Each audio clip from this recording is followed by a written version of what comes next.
reunión, una nueva charla del grupo de estudio de métodos matemáticos para la física.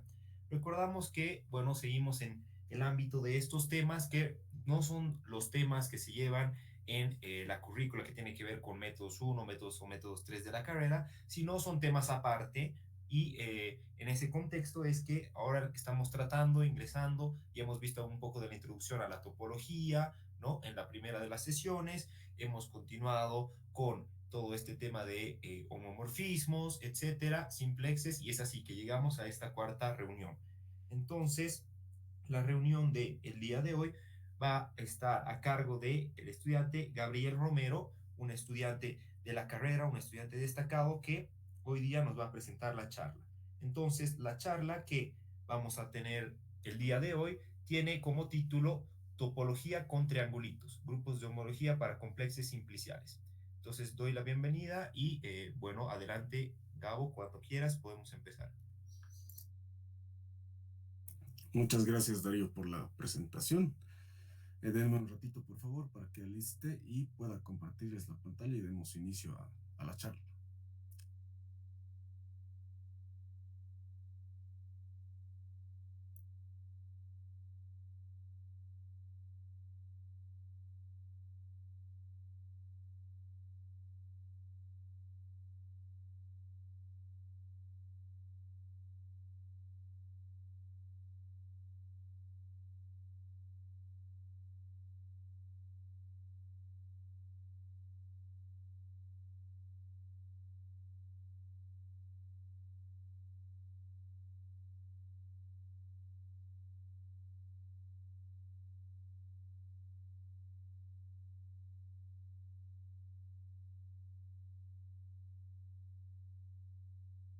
Quisiera, por favor, que alguien me confirme si es que la pantalla se puede ver. Sí, ahora se está viendo, está justamente en el PDF, ¿no? Dice topología con triangulitos con el título de la charla, entonces está bien. Ya, excelente. Entonces, ahora, ¿por qué la he llamado topología con triangulitos a la charla? Porque básicamente primero vamos a hacer una construcción con puros triángulos y le vamos a dar un tratamiento bastante complicado, ¿no? Que a mí me hacía un poco recuerdo a las clases con el doctor Oporto de métodos 2, donde una expresión sencilla, 1 sobre R menos R', la desarrollaba en toda una serie con polinomios de Legendre y funciones asociadas de Legendre, que parece algo sadomasoquista, pero que es súper interesante, ¿no? Entonces, daremos inicio a esto. Primero, necesitamos recordar algunas cosas, ¿no? De la charla, particularmente de la charla que dio Darío ya hace 3 semanas. Entonces recordemos que un simplex puede entenderse como una generalización de un triángulo a dimensiones arbitrarias. Bueno, son los bloques para construir poliedros, básicamente. Y en 0 dimensiones, un simplex es solo un puntito. En una dimensión es un segmento de recta cualquiera, en 2 dimensiones es un triángulo. Y en 3 dimensiones, pues ya se convierte en un tetraedro sólido. Ahora, en todos los casos, pues el interior está incluido. Bueno, en el caso de 2 y 3 dimensiones, tiene que incluirse el interior. Recuerden que eso es importante para calcular la característica de Euler, ¿no? Que ya la hemos visto también en charlas previas. Ahora, para imaginarse un simplex de mayores dimensiones, pues hay que usar la imaginación, ¿no? Estamos limitados a un espacio tridimensional, entonces obviamente se puede extender a más dimensiones, pero visualizarlo es bastante complicado.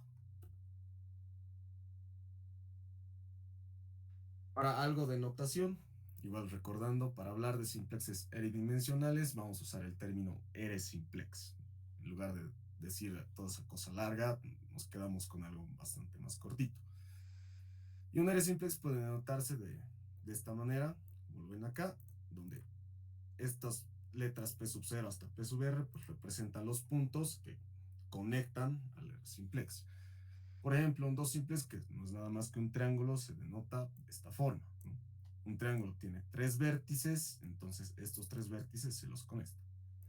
Ahora, podemos conectar simplexes, no hay limitaciones, así se pueden construir poliedros. Ahora, si los conectamos de una forma bonita, o sea, No estamos solapando dos simplexes. Por ejemplo, podemos obtener algo que se llama complejo simplicial o complejo simplicial. Y bueno, con esto podemos entrar ahora sí a lo nuestro.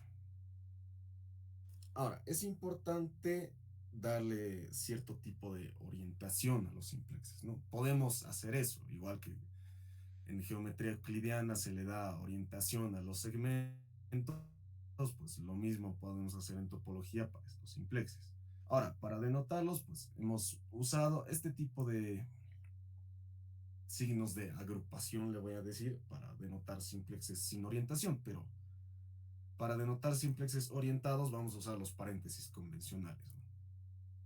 Entonces aquí tengo dos figuras donde podemos ver un simplex unidimensional que está orientado, y aquí tenemos un triángulo que es un dos simplex que igual está orientado. Ahora esto hace algo de recuerdo a los vectores, pero como tenemos acá, pues es bastante más complicado en el caso de los simplexes, ¿no? Más aún si tenemos dimensiones mayores. Ahora, evidentemente la orientación nos dice que esto no es igual, ¿no? O sea, volveremos a la figura. Un simplex que está orientado desde P0 hasta P1 no es lo mismo que vaya en sentido contrario, ¿no? Entonces tenemos que distinguir eso. Y de hecho podemos decir que, digamos, el simplex P0 P1 tiene como inverso al simplex P1 P0. La razón por la que ponemos el signo menos adelante. Un caso sencillo. Pero para hablar de simplexes de mayor dimensión, pues no es trivial. Ahora vámonos otra vez a la figura. Donde tenemos la orientación. Empezamos en P0. Nos vamos hacia P1, nos vamos hacia P2. Es exactamente lo mismo que partir de P2, ir hacia P0 y hacia P1. Y eso lo tengo acá. Y lo mismo podemos decir para P2, P0, P1. Es exactamente lo mismo. Ahora obtenemos una orientación opuesta de otra forma, ¿no? Por ejemplo, de P1, partiendo de P1 hacia P0, hacia P2, que sería de acá, que estamos yendo en sentido contrario al que está yendo la flechita, ¿no? Y lo mismo, no necesariamente podemos partir de acá, podemos partir de cualquiera de los otros dos puntos y vamos a obtener exactamente la misma orientación. En otras palabras, el mismo simplex. Entonces, al final, ¿qué nos va a quedar? Nos queda esta igualdad. Estas tres cosas son iguales y sus inversos son estas tres cosas de acá. Ahora, podemos usar, recordando lo que son las permutaciones, ¿no? Ahora, para obtener, lo que podemos notar es que para obtener simplexes inversos, pues la permutación de los índices, de los subíndices de cada puntito, esa permutación tiene que ser impar. O sea, para llegar a esa permutación tengo que cambiar un elemento con otro un número impar de veces. Ahora, la orientación se mantiene si la permutación es par. Que esto lo podemos escribir así, ¿no? Esta es la permutación inicial, no hacemos nada y lo vamos a convertir en esto. Ahora, podemos asignarle un signo dependiendo si esta permutación es par o impar. En este caso, el signo va a ser positivo si la permutación es par y negativo si es que es impar. Entonces, toda esta cosa complicada la podemos escribir como solo esto. Y este concepto lo podemos usar para generalizar la orientación de simplexes de cualquier dimensión. Entonces, podemos construir fácilmente R simplexes orientados para cualquier dimensión R. Entonces tenemos un simplex R dimensional cualquiera y podemos definir una permutación. Y bueno, los signos tienen la misma convención. Si la permutación es par, entonces el signo es positivo. Y si la permutación es impar, el signo es negativo. Y de obtener, no sé, aquí hemos obtenido, bueno, son varias ecuaciones, ¿no? Son demasiadas. Si queremos extenderlo a más dimensiones, pues van a ser todavía más, pero todas esas cosas se agrupan en solo esta sencilla ecuación.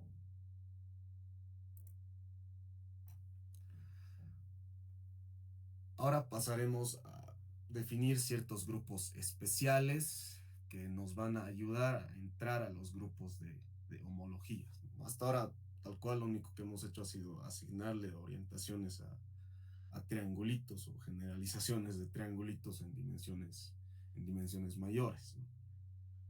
Ahora, definamos K mayúscula como un complejo simplicial, o sea, una conexión de una cantidad determinada de simplexes, ¿no? Entonces, lo que vamos a asumir es que estos simplexes están orientados, primero.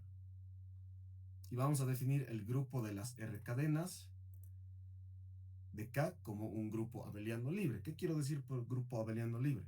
Primero, el grupo es conmutativo y al decir que es libre, quiero decir que hay una base, o sea, un subconjunto de este grupo linealmente independiente a partir del cual yo puedo generar el grupo. Lo mismo que en espacios vectoriales en álgebra lineal, este grupo va a tener una base. Ahora, discutir si es un espacio vectorial o no, pues hay que definir otro conjunto más, ¿no? Y otro tipo de cosas. Entonces, supongamos, ahora, este grupo abeliano va a estar generado por los R simplexes orientados de K, que van a ser nuestra base.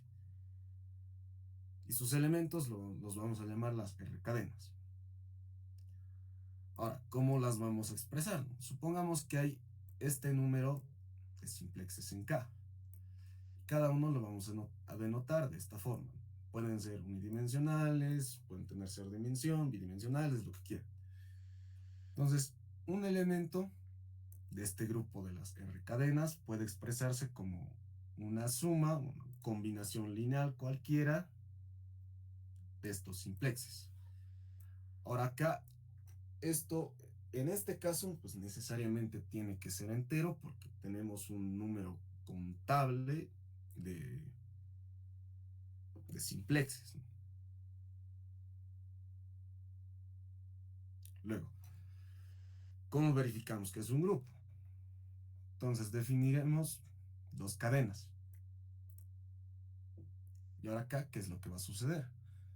Si nosotros las sumamos de esta forma, de tal forma de que podamos factorizar estos coeficientes, entonces al final es obvio, es evidente que este elemento de acá también es entero. Entonces, ¿cuál era nuestro requerimiento? Que esto sea entero. Entonces, la suma de cadenas ya está, ¿cómo se dice? Está cerrada. ¿No? Es también otro miembro del grupo. Entonces, la clausura de la suma está garantizada. También podemos definir un elemento identidad. De esta forma, si lo sumamos a cualquier cadena, vamos a obtener exactamente la misma cadena. Y otro elemento inverso, que lo podemos definir de esta forma, que si lo sumamos con la cadena a partir de la cual se está definiendo este elemento, eh, ¿qué se llama? Vamos a obtener el elemento identidad, ¿no? Entonces, con esto comprobamos que el grupo de las cadenas es un grupo abeliano libre. Ahora también es evidente que es abeliano, ¿no? La suma es conmutativa en los enteros. Entonces de ahí sale que el grupo es abeliano. Ahora nos faltan definir dos grupos, los grupos de contornos y los grupos de ciclos. Pero para eso necesitamos introducir el operador contorno. Es decir, bueno, nos acordaremos un poco, no sé, de métodos 1, por ejemplo, donde usamos esta notación para denotar contornos de superficies o contornos de volúmenes. Y esto igual se usa mucho en electromagnetismo y demás materias que necesitan mucho de integrales de superficie, de línea, ¿no? Algo parecido va a ocurrir acá. Ahora, esto tiene que ser entendido como un operador, ¿no? Entonces, si yo aplico el operador al, al simplex, voy a obtener su contorno. Luego vamos a definir de forma más rigurosa que es un contorno. Ahora, pensaremos, ¿un punto tendrá contorno? Yo no creo que tenga contorno, no, realmente no parece intuitivo que tenga contorno. Entonces, podemos decir que el contorno de un cero simplex es cero. Ahora, para un 1 simplex, su contorno son los dos puntos que lo limitan, ¿no? Pero lo vamos a definir de esta manera. Y ahora vamos a dar una intuición de por qué se define así, como una resta de cero simplexes. Tenemos aquí un 1 simplex, donde tenemos además un punto al medio, que es básicamente un contorno ficticio. Denme un cachito, por favor, necesito desactivar unas cositas.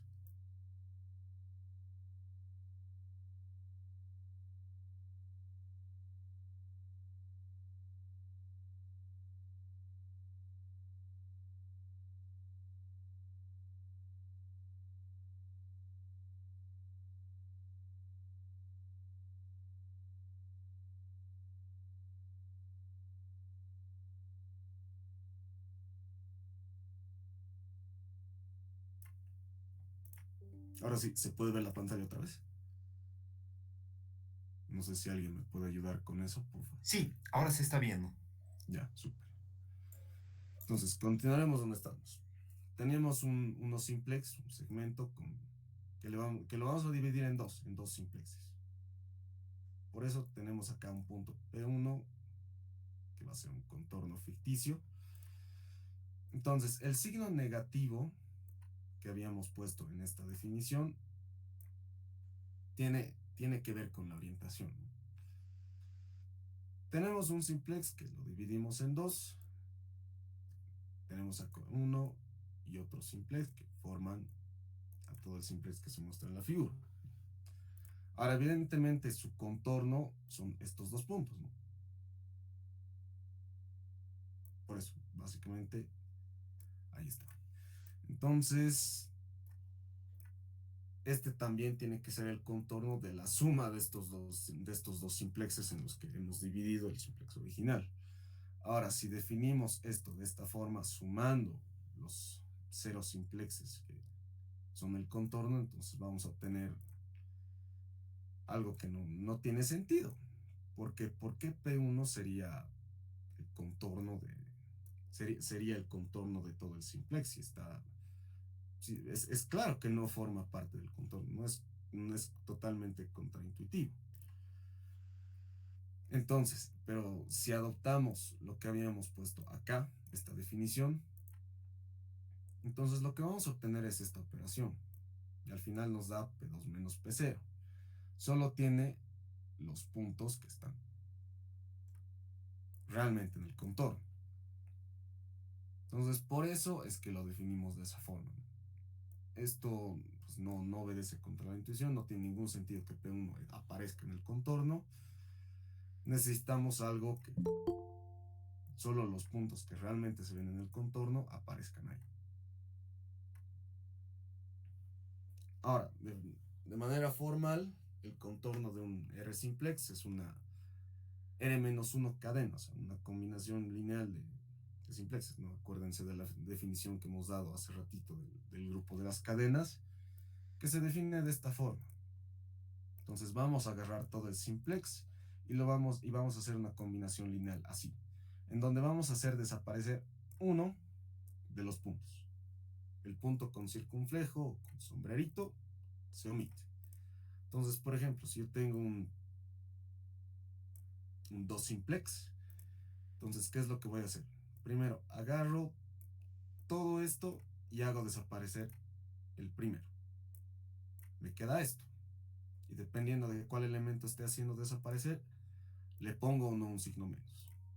Lo mismo hacemos con el resto. Entonces, formalmente podemos definir que el contorno de un cero simplex es cero, lo cual también obedece a la intuición, ¿no? Un punto realmente no tiene por qué tener contorno. Ahora, este operador es lineal. Entonces, si nosotros tenemos una cadena cualquiera, para encontrar su contorno, lo único que tenemos que hacer es encontrar el contorno de cada, de cada simplex que lo compone y combinarlo linealmente. Ahora, evidentemente, esta parte de acá es un elemento de este grupo de cadenas R-1 dimensionales. Entonces, hay una función, básicamente esto, por eso hay que entenderlo como operador, ¿no?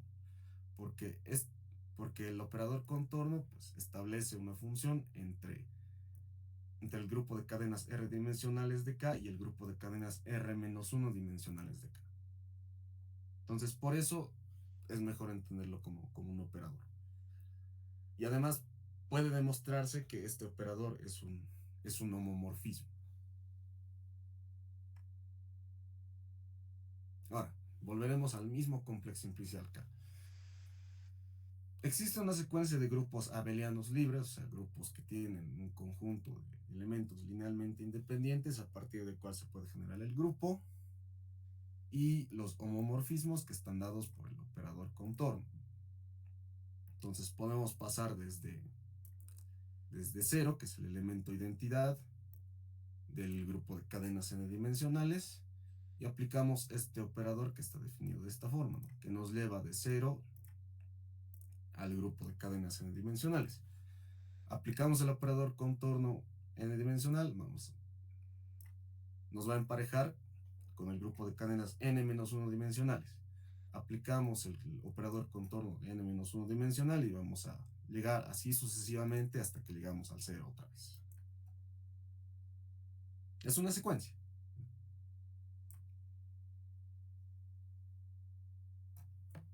Ahora, si un elemento que es un elemento del grupo de cadenas satisface que su contorno es cero, entonces esto se denomina como un R-ciclo. Y el conjunto de estos R-ciclos es un subgrupo. ¿Por qué es un subgrupo? Nos acordaremos de la definición del kernel de un homomorfismo. El kernel de un homomorfismo son todos los elementos del grupo, tal que si nosotros aplicamos el homomorfismo nos da cero. Eso exactamente estamos haciendo acá. Y bueno, ya hemos visto en la anterior sesión que esos elementos forman un grupo. Entonces, por eso es un subgrupo. Entonces, su calidad de subgrupo se comprueba inmediatamente. Ahora, si existe un elemento de las cadenas R+1 dimensionales de K que cumpla con esta ecuación de acá, o sea, que sea el contorno de ese elemento D, entonces el elemento C, que obviamente es parte de las cadenas R dimensionales, no R+1 dimensionales, entonces ese elemento lo vamos a llamar R contorno. Ahora, el conjunto de R contornos, que lo vamos a denotar de esta forma, también es un subgrupo. ¿Por qué? Porque es la imagen del operador contorno R+1 dimensional. Entonces, ya hemos visto también en la anterior sesión que eso también es un subgrupo. Ahora, ¿por qué hemos definido estos subgrupos? ¿Por qué son interesantes en topología? ¿Será que alguno de ellos es una invariante topológica? Pues no, ninguno de ellos es una invariante topológica. Pero podemos construir una invariante topológica a partir de ellos. ¿Cuál va a ser esa invariante topológica? Bueno, pues lo que está en el nombre de la charla. Los grupos de homología, que para poder definirlos necesitamos demostrar cierto teorema. Una relación tremendamente importante.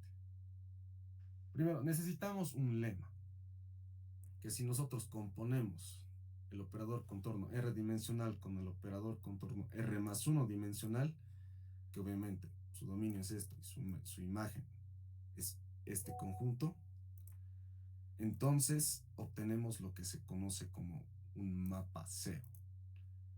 ¿Qué quiere decir esto? Que si nosotros componemos los operadores y los aplicamos a un elemento C, que pertenece al grupo de cadenas R más 1 dimensionales, entonces eso nos va a dar 0 para cualquier elemento.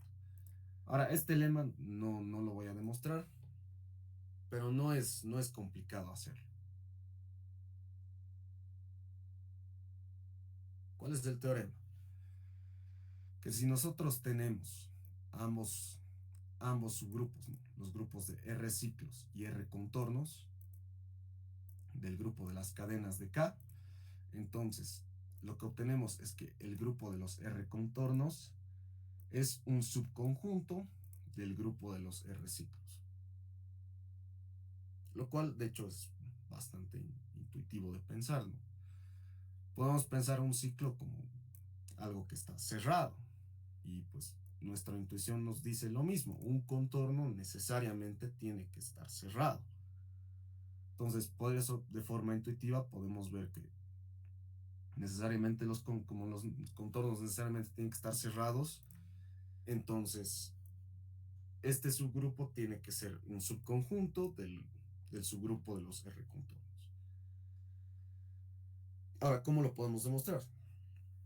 Cualquier elemento que forme parte del grupo de R contornos del complejo simplicial K puede escribirse de esta forma.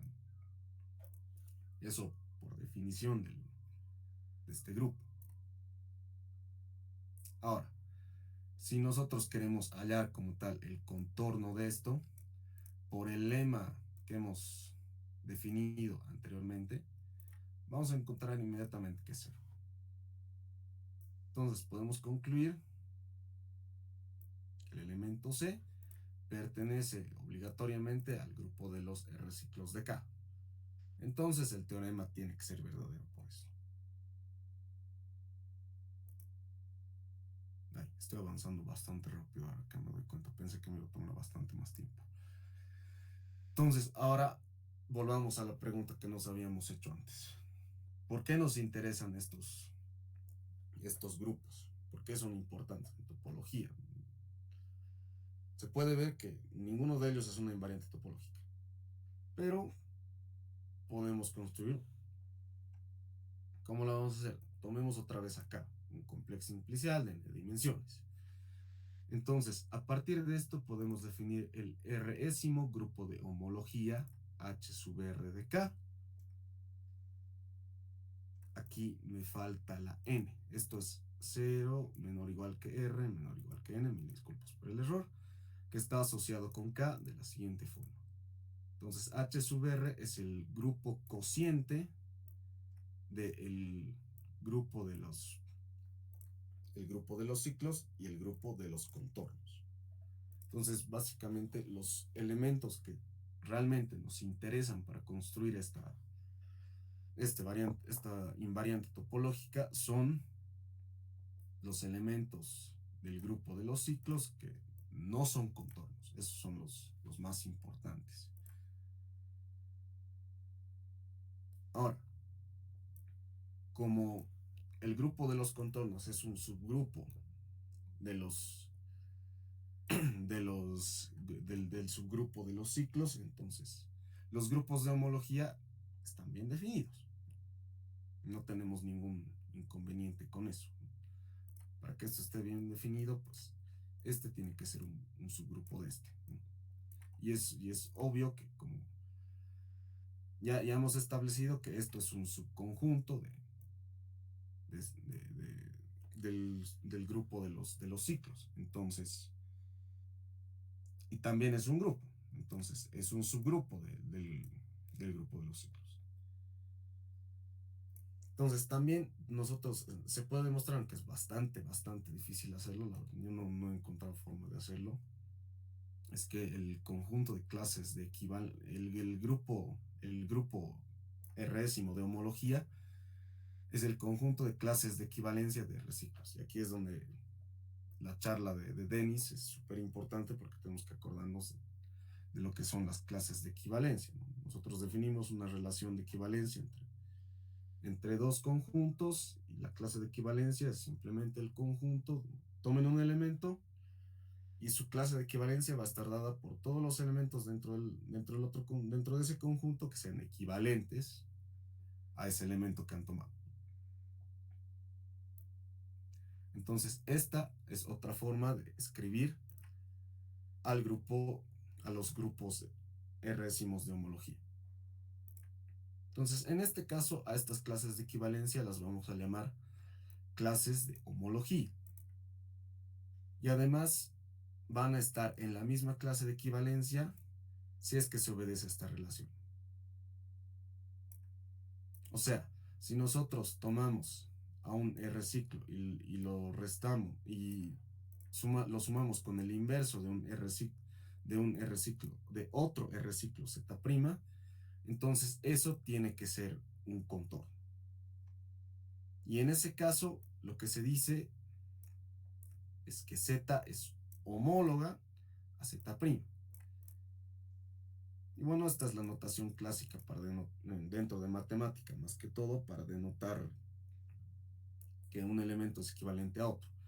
También podemos decir que la clase de equivalencia de Z es igual a la clase de equivalencia de Z', y eso tampoco es difícil de mostrar.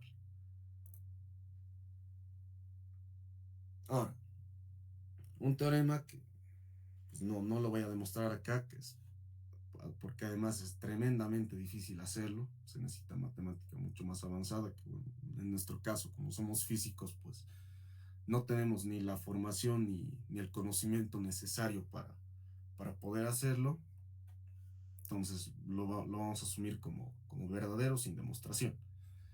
Los grupos de homología son invariantes topológicos. Entonces ahora agarraremos dos espacios topológicos homeomorfos y recordemos también que las triangulaciones son formas de transformar a estos espacios topológicos a complexes simpliciales. Entonces por eso es que estamos insistiendo tanto con los complexes simpliciales, ¿no? Hemos encontrado ya un invariante topológico, entonces para caracterizar a estos espacios topológicos podemos agarrar una forma mucho más sencilla en términos de complexes simpliciales. Entonces definamos estas triangulaciones. Entonces, ¿qué quiere decir esto? Vamos a tomar una función f y le vamos a aplicar esa función a x y lo que vamos a obtener es un complejo simplicial k. Lo mismo acá. Lo mismo acá. Entonces tomamos y, le aplicamos una función g y lo que vamos a obtener es otro complejo simplicial L. Entonces ahora lo que vamos a obtener es que los grupos de homología pues son homeomorfos.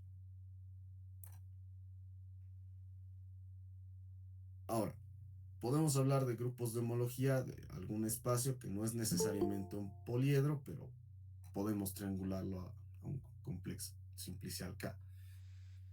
Entonces, obviamente, es una invariante topológica, entonces sus grupos de homología van a ser iguales. Veamos un ejemplo. Bueno, estoy usando mucho menos tiempo del que pensé que iba a usar. Ya estamos por acabar prácticamente.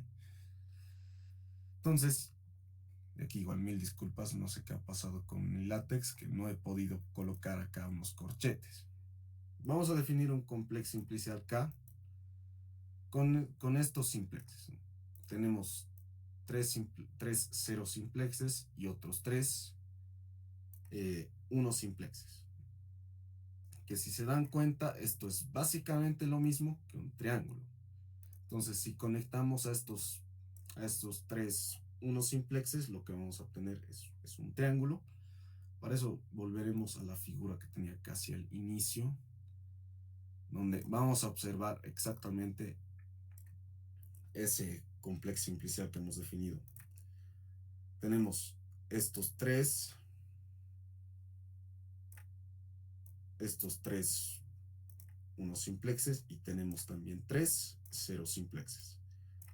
Así que lo que tenemos es un triángulo. No tenemos dos simplexes en K.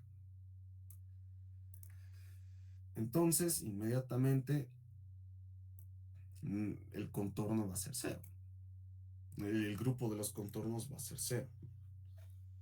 Y para encontrar los grupos de homología, pues tenemos que hallar el grupo cociente entre el grupo de los ciclos y el grupo de los contornos.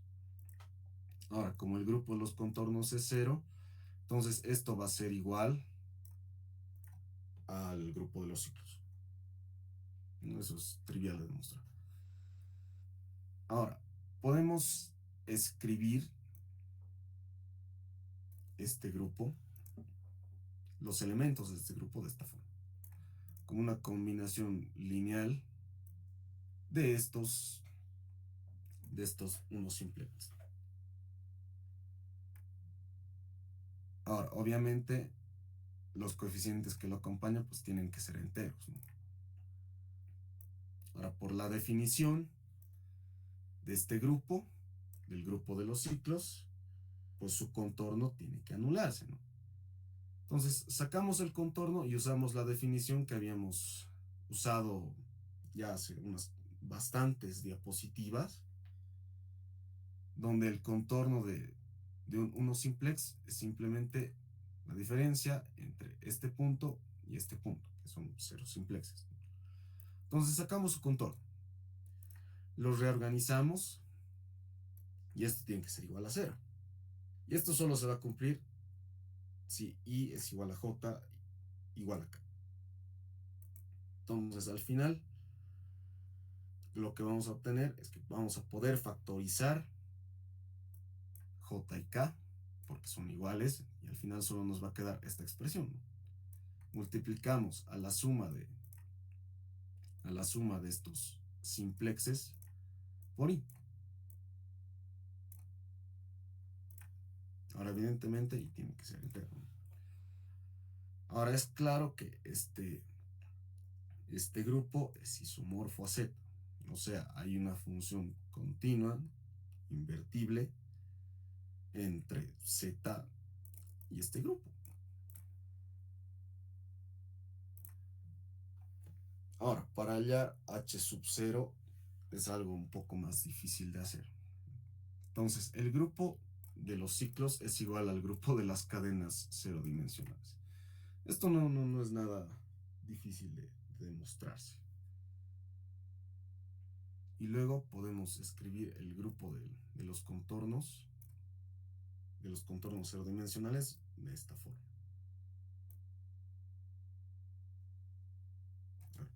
Denme un ratito, por favor.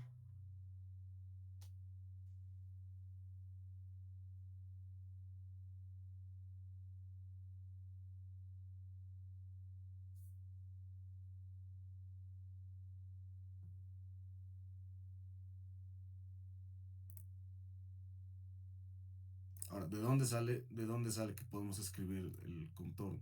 Este grupo de esta forma.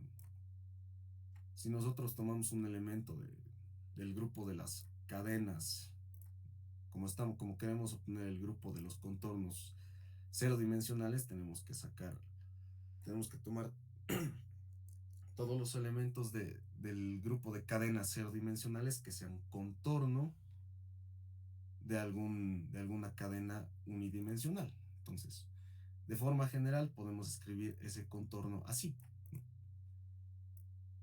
Eso lo hemos visto acá. Ahora simplemente vamos a usar diferentes letras para representar estos coeficientes. Entonces, ya tenemos acá el contorno de ese elemento.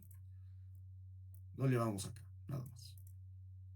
Y obviamente que estos tienen que ser enteros. Ahora, nosotros podemos definir un cierto homomorfismo de esta forma. Si tomamos algún elemento del grupo de los ciclos, el homomorfismo se define que si metemos uno de esos ciclos, nos tiene que botar la suma de los coeficientes.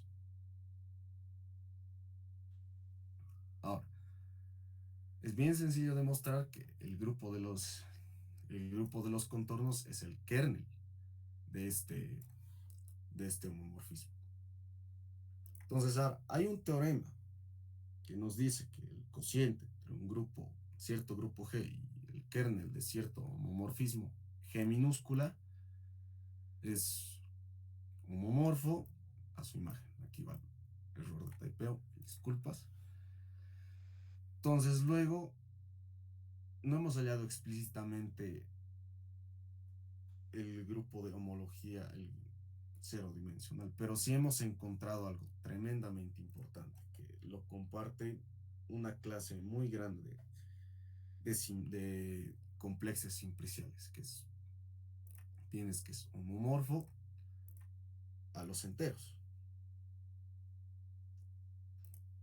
Y de hecho, para terminar la charla, vamos a ver que esto se puede generalizar para un grupo muy grande. Ahora vamos a tomar un complex simplicial K que esté conectado. Y luego esta relación se cumple. Este grupo de homología tiene que ser homomorfo a Z. Ahora, ¿qué queremos decir con que esté conectado? Si nosotros tenemos ceros, cualquier par de ceros simplexes P sub I y P sub J, tenemos que poder llegar del uno al otro sin saltos. No puede haber saltos entre el complejo simplicial conectado, sino todo tiene que estar, digamos, de forma intuitiva en uno solo. En otras palabras, tiene que haber alguna secuencia de unos simplexes que esté conectada de tal forma que su contorno, el contorno de su suma, o sea, sus extremos, estén compuestos justamente por estos dos puntos, ¿no? Entonces, de acuerdo con la definición que ya hemos dado antes para el contorno de unos simplexes, tiene que ser la diferencia entre estos dos puntos. Entonces, ahora también habíamos visto que este es el único requisito para que estos dos puntos sean homólogos, ¿no? Son parte del subgrupo del subgrupo de los contornos. Entonces, eso, por definición, ambos puntos son homólogos.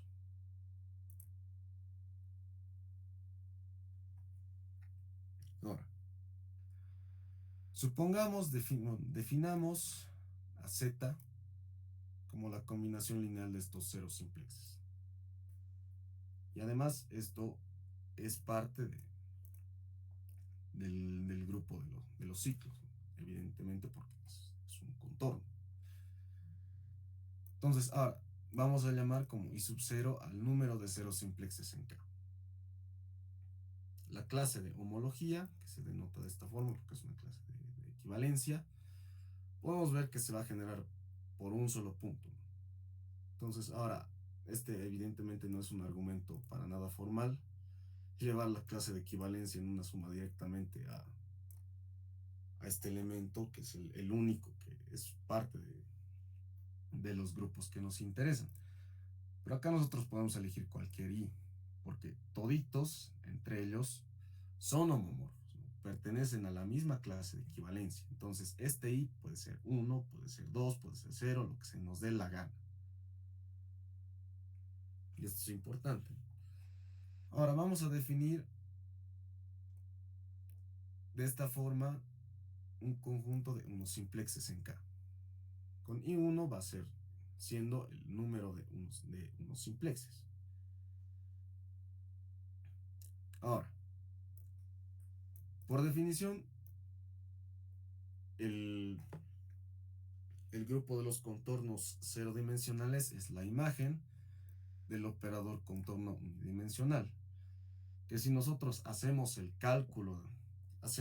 cálculo, al final lo que nos va a quedar es una organización de este tipo. Que bueno, siempre vamos a notar que este coeficiente n sub j va a aparecer como un par. Lo hemos visto más arriba. Acá tenemos n aparece su par menos n. Aparece L, aparece menos L, aparece un par L positivo.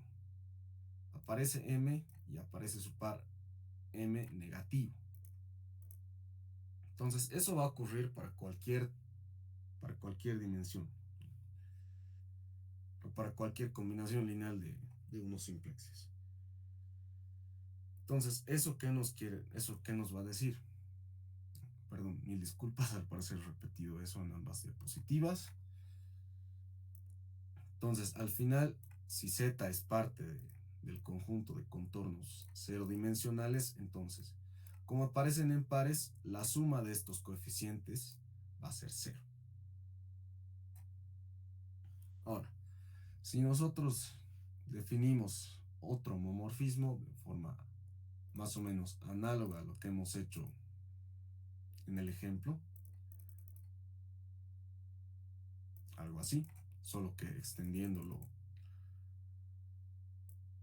para cualquier combinación lineal. Esto lo voy a borrar.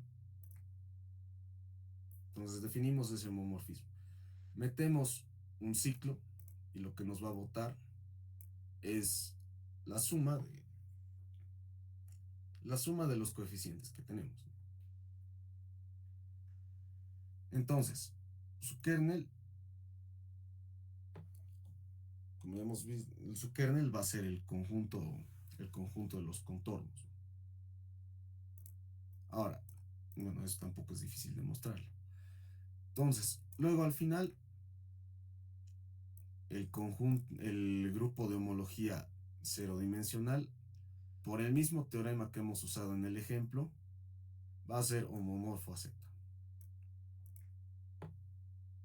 Bueno, ha sido bastante menos tiempo del que yo esperaba para utilizar en la charla, no han sido bastantes diapositivas, pensé que me iba a tomar mucho, mucho más tiempo para 27 diapositivas, pero eso es lo que tengo para el día de hoy.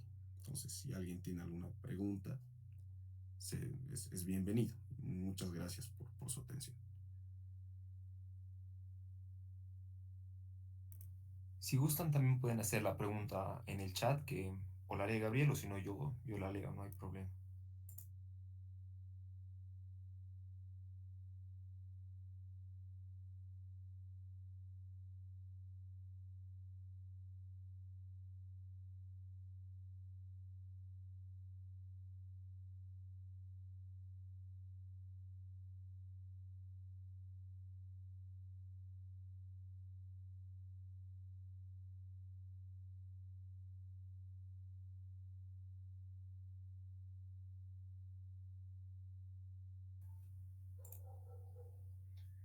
Bueno, ahí Denis nos escribe en el chat. Bueno, comenta: qué excelente presentación, Gabriel. Tengo una pregunta. Ahorita seguro nos va a mandar la pregunta por el chat y ahorita la leo también.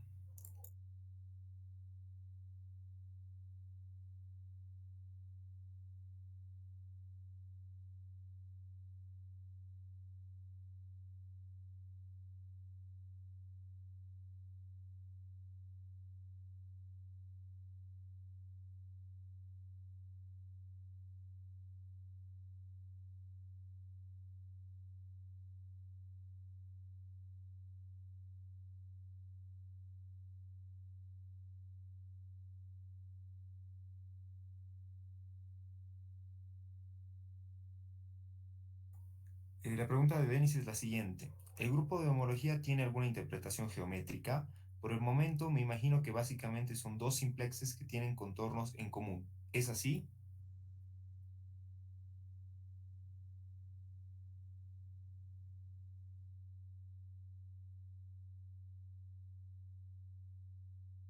Si no me equivoco, sí hay una interpretación geométrica, pero la verdad no la conozco.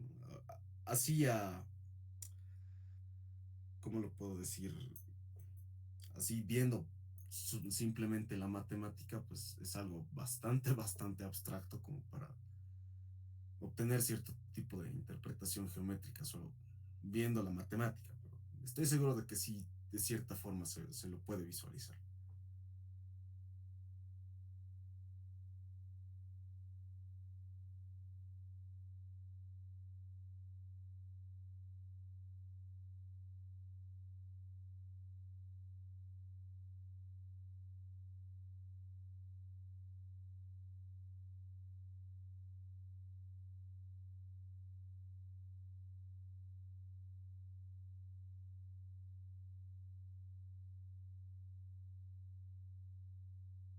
Bueno, yo tenía tal vez una pequeña igual pregunta.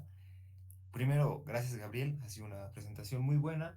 Lo que yo quería preguntar es, bueno, hemos visto que en parte, creo que de algunos grupos de homología, era bastante importante el kernel, ¿no? Que tenía que una relación fuerte. Entonces, yo quería preguntar si en estos grupos de homología es el kernel, digamos, el que en algunos casos suele ser más importante, o por ejemplo también la imagen, que creo que comentabas, que también forma un grupo como tal. Entonces, en vez del kernel, ¿hay alguna relevancia que tenga la imagen o más que todo nos basamos en el kernel, ¿no? En algunos casos. Depende del grupo de homología que quieras encontrar, ¿no? A veces es más fácil encontrar la imagen o el kernel, ¿no? En general, como han visto, el cálculo es medio tedioso, pero no diría que uno es más importante que otro, ¿no? Ambos toman un papel igual de relevante al definir los grupos de homología, ¿no? Básicamente al definir el grupo de homología estamos tomando el grupo cociente entre un kernel, entre una imagen y un kernel. Entonces, ambos son igual de importantes. Ok, gracias.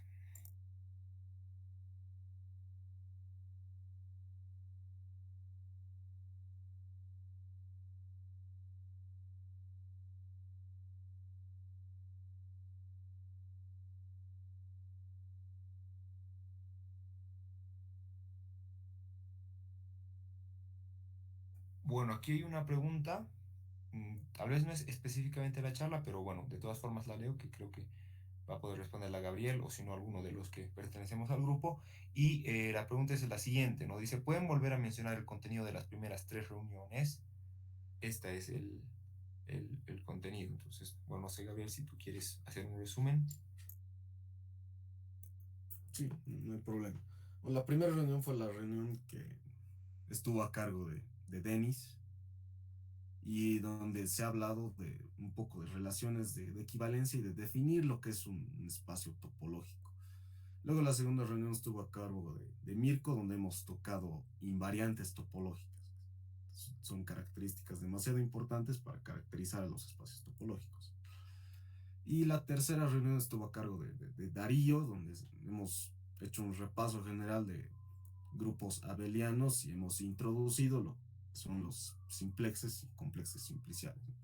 De todos modos, estamos discutiendo en el grupo de subir los videos de las reuniones a YouTube o a algún otro lugar, entonces ahí van a poder verlo todo con más calma, ¿no?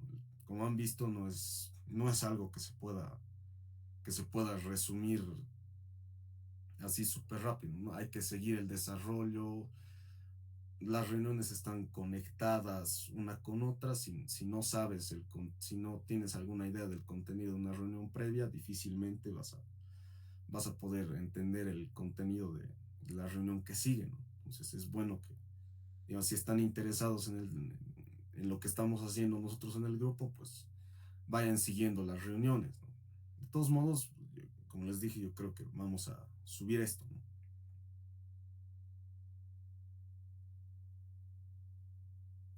Sí, exactamente. Así es como, bueno, como igual mencionaba Gabriel, ya estamos viendo, probablemente sea en YouTube que vamos a subir también las anteriores reuniones, que les recuerdo que han sido grabadas, al igual que esta. Entonces, una vez que ya hayamos subido el contenido, les vamos a hacer llegar a los que estén interesados.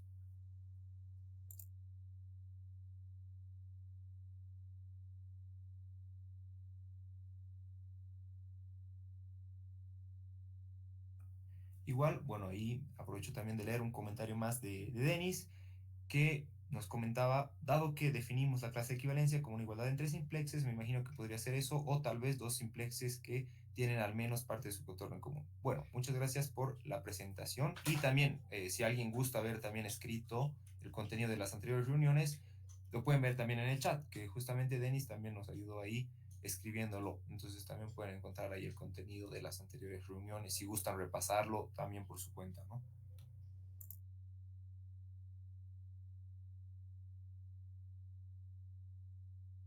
Bueno, ¿alguien tendría alguna última pregunta o alguna otra pregunta tal vez?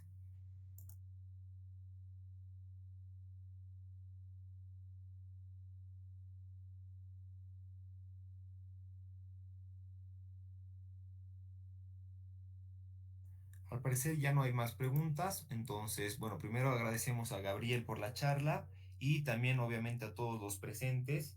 Si hay gente, como les decimos, interesada, vamos a estar viendo de subir las anteriores reuniones y todo ese contenido para que puedan revisar y así también seguir el hilo, que sí, la verdad es que están muy conectadas una con otra. Eh, es importante tal vez que se pueda revisar eso. Entonces, una vez lo tengamos, lo vamos a subir. Gracias, Gabriel, y gracias a los participantes que han asistido a la reunión.